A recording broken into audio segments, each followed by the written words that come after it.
हरे कृष्णा। आज मैंने इसकी छुट्टी इसलिए कराई थी क्योंकि मुझे गोपी मेकअप करना था, तो मैंने कहा इसका भी करूँगी और अपना भी करूँगी साथ साथ। लेकिन लेकिन मुझे पता नहीं था लेकिन मुझे पता नहीं था कि चोट लग जाएगी। अब मैं अपना तो कर नहीं सकती और इसी का करूँगी। और मैंने ये ना, इसको मेकअप करने का इतना शौक है कि ये साड़ी भी निकल के ले आई। सुबह से कह रही है मेरे को साड़ी पहना दो, साड़ी पहना दो। अभी टाइम हो रहा है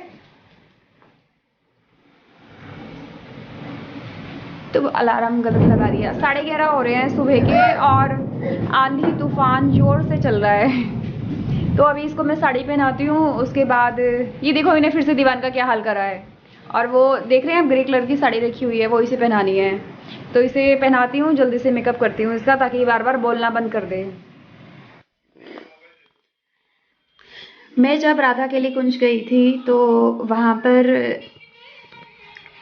इतने सारे लोगों के सामने कोई किसी के पास सीरियस अगर समस्या है, जैसे मैं हूँ, तो आप सबके सामने बोलना बहुत मुश्किल काम है। एक लेडीज़ की लाइन में थी मैं, मेरे साथ में मेरे लेफ्ट हैंड साइड पर लड़कों की लाइन थी। तो जब मैंने बोला, मैंने कहा कि गुस्सा इतना तेज है कि ऐसा नहीं है कि कोई गलत करना चाहता है, पर बार बार मेरे को ये सुनने में आता है कि तुम सुसाइड कर लो, जहर खा लो, और मतलब गाली गलौज मारपीट जो चलता ही है। तो उन्होंने मुझसे ये कहा था कि कहीं तो जेंट्स हैरेसमेंट करते हैं एकांतिक वार्तालाप के लिए, जो वहाँ पर गुरुजी के जो शिष्य थे, और कहीं पर हैरेसमेंट लेडीज करती हैं जेंट्स का। तो ये जो सब होता है, ये हमने जो बोया है वही फसल हमें काटनी है। तो उन्होंने मेरे ऊपर कम से कम आधा घंटा लगाया होगा, मुझे समझाया इतने सारे लोगों के सामने। तो बड़ा मुश्किल था मेरे लिए बोलना, लेकिन जब से मैं वहाँ से सुन के समझ के आई हूँ, मेरे को रात को जो प्रॉब्लम होती थी सोने में वो नहीं होती है, मैं आराम से सो जाती हूँ, मुझे ऐसी कोई दिक्कत नहीं है। दिक्कत अब मुझे किसी भी चीज़ की नहीं है। और ये वीडियो मैं इसलिए बना रही हूँ क्योंकि अगर किसी की लाइफ में कोई मेजर प्रॉब्लम है तो वो राधा केली कुंज जाकर एकांतिक वार्तालाप की लाइन में लगकर अपनी प्रॉब्लम का समाधान पा सकता है। बाकी तो सब चलता ही रहेगा, सब परिवर्तनशील है। घर है आज कल टूट जाएगा, हम भी यहाँ से चले जाएंगे, सब परिवर्तनशील है, कोई ज़्यादा टेंशन लेने वाली बात नहीं है। रात के 9 बजे हैं और अभी मेरी स्वेलिंग थोड़ी आँख की थोड़ी कम हो गई है, आँख अब खुल रही है, लेकिन ज़्यादा मतलब हिलाने पर ना थोड़ा दर्द हो रहा है ज़्यादा हिलाने पर। और 1-2 दिन तक शायद स्वेलिंग कम होके ठीक हो जाएगी आँख। तो अभी आज लेट खाना बन रहा है मतलब खाना तो बन चुका है, रोटी भी बन रही है। मैंने कल जो स्मूदी बनाई थी रात को, उसमें चुकंदर का टेस्ट इतना मतलब अजीब लग रहा था मुझे कि अब से चुकंदर वाली कोई भी डिश में ट्राई नहीं करूँगी, चाहे स्मूदी हो चाहे जूस हो। मैं अपना नॉर्मली स्मूदी और नॉर्मली जूस पीऊँगी और उसमें से बताऊँगी आपको मैंने फ़र्स्ट टाइम स्मूदी बनाई है कि कौन सी स्मूदी मुझे सबसे ज़्यादा अच्छी लगी।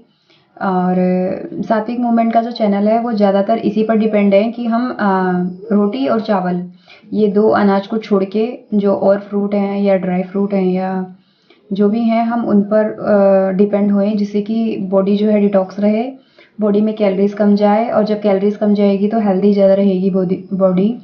और क्योंकि आजकल हम लोग की लाइफ बिल्कुल सेडेंटरी है, एकदम साधारण है, ज़्यादा तो आजकल मेहनत कोई करता नहीं है, तो इस वजह से बीमारियां और मोटापा ये बहुत ज़्यादा बढ़ रहा है।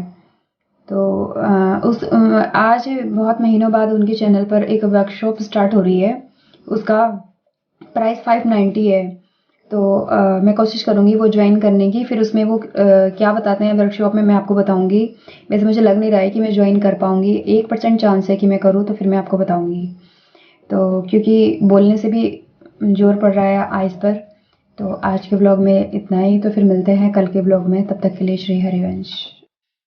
एक बात बताना मैं भूल गई थी कि जैसे हम कहीं घूमने जा रहे हैं ना अपने फ्रेंड सर्कल में, मैं किसी को बताती हूँ तो लोगों को पता नहीं क्यों जलन होने लगती है।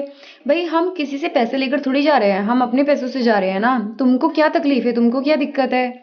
अगर तुमसे पैसे लेकर या तुमसे कोई चीज़ लेकर जा रहे हैं तब तुम्हें प्रॉब्लम होनी चाहिए। फिर जैसे कमेंट पास कर देते हैं लोग, भाई तुम तो इतना घूमते हो, जब भी फ़ोन करो तो मैं भी यहाँ हूँ, मैं भी वहाँ हूँ, भैया हम तो तुम तो हमारी समझ में आते ही नहीं हो। तो समझ कर करोगे क्या, दूसरे की लाइफ में घुसना क्यों है, अपना काम करो ना। और किसी की लाइफ में घुसना नहीं चाहिए, इंटरफियर कभी नहीं करना चाहिए। हरे कृष्णा।